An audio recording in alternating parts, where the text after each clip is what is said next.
요즘에 주식 투자하시는 분들 기분이 좀 안 좋을 겁니다. 최근 들어 주가가 연이어 폭락하고 있기 때문이죠. 이렇게 폭락한 이유는 미국 기준금리를 올리고 있기 때문입니다. 그럼 이 금리 올리는 게 뭔데 주식에 영향을 주나 아셔야 되겠죠. 뭐든 내가 알아야지 대응할 수 있습니다. 그리고 주식하고 부동산 전혀 연관이 없어 보이죠. 이 두 개는 금리하고 밀접한 연관관계가 있습니다. 제가 오늘 준비한 이 영상 보시면요. 주식이든 부동산 투자하시는 분들 큰 도움이 되실 겁니다. 이렇게 금리의 큰 흐름을 알면 주식, 부동산 이 상황에서 어디에 베팅해야 되는지 알 수 있습니다. 오늘도 어김없이 쉽게 예를 들어서 봅시다. 자, 여러분들이 책임지는 마을이 있다 생각해 봅시다. 근데 어느 날 이 마을의 경기가 안 좋아졌습니다. 경기가 안 좋다는 의미는 뭐죠? 그 말은 사람들이 돈이 없다는 뜻입니다. 돈이 없다는 것은 돈을 잘 못 번다는 뜻이죠. 일자리도 없고요. 그러면 일자리를 만들면 돈이 생기고 경기가 좋아질 겁니다. 그러면 이렇게 일자리 만들려면 어떻게 해야 됩니까? 쉬운 방법 있죠. 기업이 투자를 하게 만드는 겁니다. 자, 건설회사가 투자를 한다 생각해 봅시다. 그러면 이 원자재, 그럼 이 소재들 공장에서 만들 겁니다. 그럼 고용 창출 효과 있죠. 그리고 투자자도 있고요. 여기에 연관된 은행도 있을 거고 설계회사도 있을 겁니다. 심지어 이 건설 현장 앞에 레스토랑까지 장사가 잘 될 겁니다. 선순환이 일으키는 거 보이시죠? 자, 이렇게 마을에 경기 침체가 온다. 그러면 돈을 풀어야 됩니다. 돈을 풀려면 어떻게 됩니까? 은행에 가지고 있는 돈을 빌려야겠죠. 근데 기업에 어떤 조건을 제시해야지 돈을 빌려가겠습니까? 좋은 조건이죠. 그건 바로 싸게 빌려주는 겁니다. 돈을. 그게 바로 금리를 내리는 행동입니다. 금리가 내려간다는 것은 이자가 낮다는 뜻이죠. 이 이자는 어디서 정하냐? 각국에서 기준금리를 정합니다. 금리는 결국 이자지요. 자, 이렇게 마을에서 불황이 온다. 그러면 투자를 하게 만들기 위해서 금리를 낮춥니다. 국가에서는. 그러면 각 기업에서는 싸게 돈을 빌릴 수 있으니까 일자리를 만들고요. 투자 경기가 활성화됩니다. 자, 그러면 이렇게 금리가 낮아졌을 때 부동산, 주식의 두 가지 시각으로 보셔야 됩니다. 사실은 현재 금리 몇 프로다 이게보다는 그 추세가 더 중요합니다. 현재 금리 1%, 하향일 때 1%, 상향일 때 1% 전혀 다르죠. 자, 그걸 보겠습니다. 하향 추세의 금리일 때 부동산의 연관관계는 어떤가? 자, 일단 우리가 집을 보유하고 있다 생각해 봅시다. 은행에서 빌린 이자보다 월세를 받는 게 더 이익입니다. 그러면 부동산 사람들이 사겠죠? 그리고 투자처를 알아봐야 되는데요. 하향금리 추세일 때는 경기가 침체되고 있다 뜻입니다. 그러면 주가가 계속적으로 하락되고 잘 안 오릅니다. 더 무서워하죠, 사람들이. 그러면 안전자산이라고 생각하는 부동산에 투자를 하게 됩니다. 그리고 결론적으로 금리가 낮아지니까 부동산 대출이 쉽습니다. 그럼 수요가 부동산 몰리겠죠. 싸게 살 수 있으니까요. 그러면서 부동산 가격이 상승합니다. 자, 그러면 하향금리 추세일 때 주식시장은 어떻게 되는가 봅시다. 금리가 떨어지고 있습니다. 그건 왜죠? 경기가 안 좋아졌기 때문에 돈을 푸는 상황입니다. 그래서 불황이란 뜻이죠. 주가가 하향금리일 때는 하락합니다. 그리고 주식이 너무 무섭습니다. 간단하죠, 주식시장은.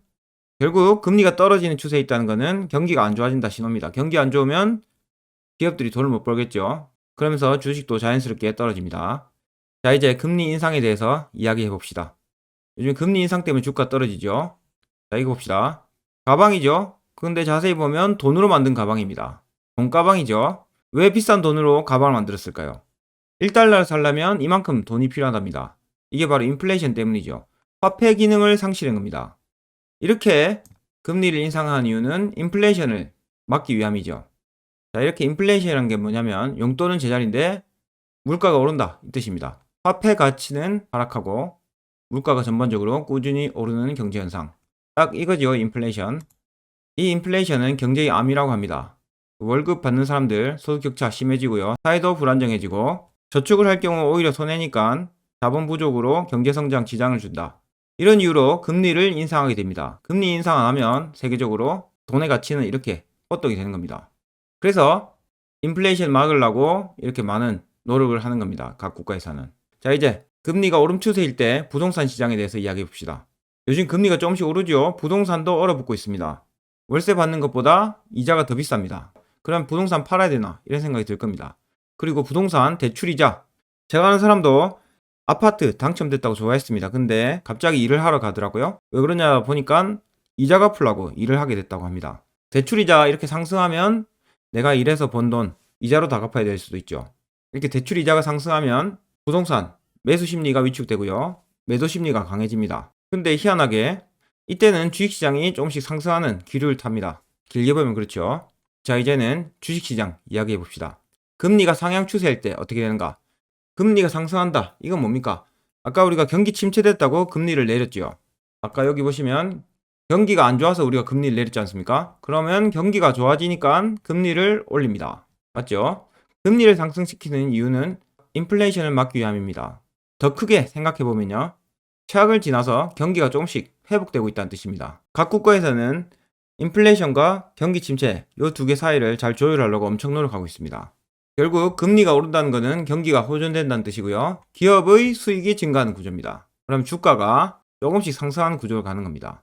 하지만 아직까지 주식 너무 무섭다 콩게 아직 주식 사기엔 너무 무섭습니다. 하지만 결국 큰 흐름을 봤을 때 금리가 상승하면 주가는 꾸준히 오르게 됩니다. 단 이런 경우가 있죠. 엄청 고금리 상황에서 주식이 두 보따리 인기 많아집니다. 그때가 진짜 위험한 시기죠. 근데 지금 어떻습니까? 그 정도 아니죠. 자, 요즘 주가가 계속적으로 폭락하고 있죠. 요거는 미국 FOMC에서 금리를 올리고 있고요. 그런 덕택에 공포로 내몰린 금융시장, 패닉장 언제까지 이런 제목의 뉴스도 나왔습니다.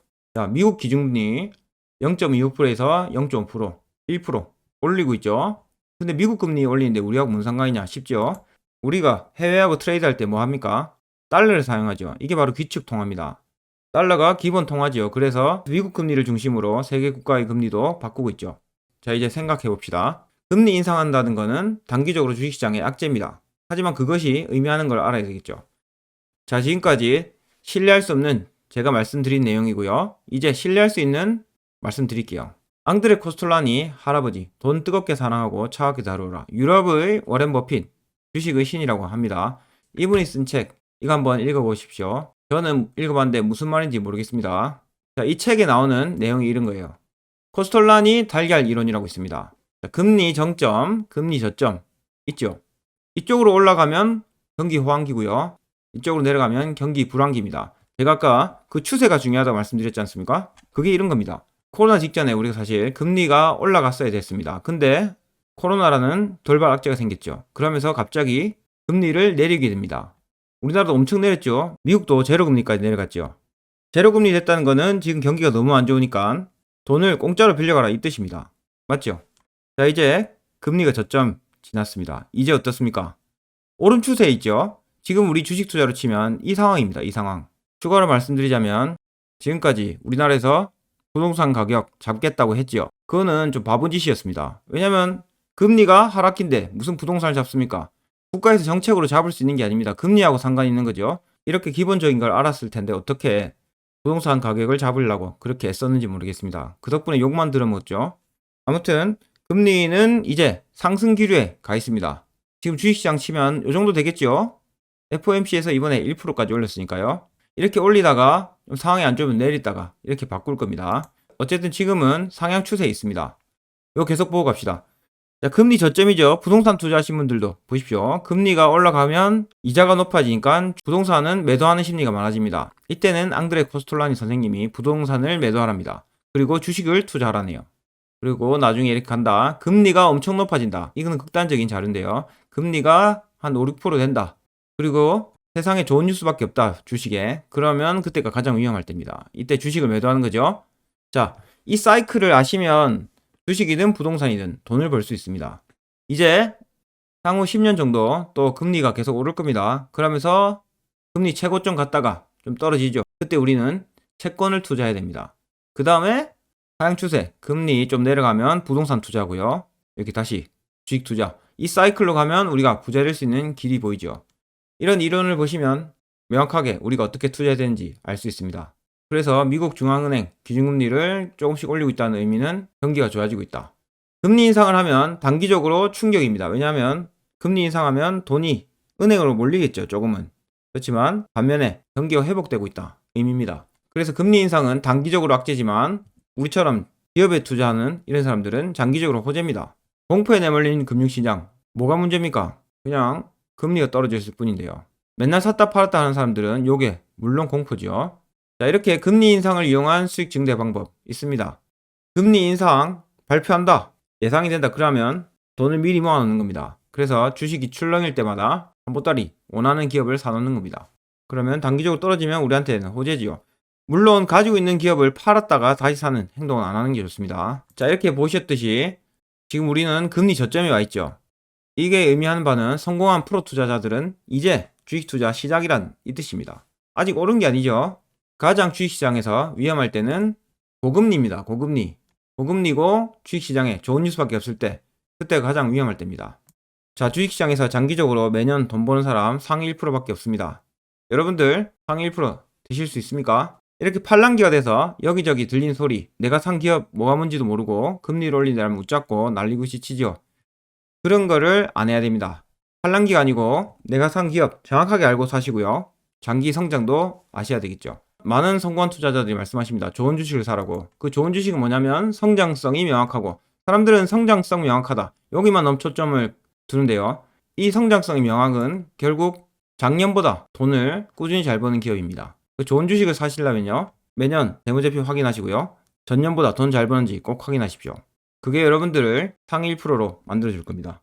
자, 오늘의 결론은 금리는 그 추세가 가장 중요하고요.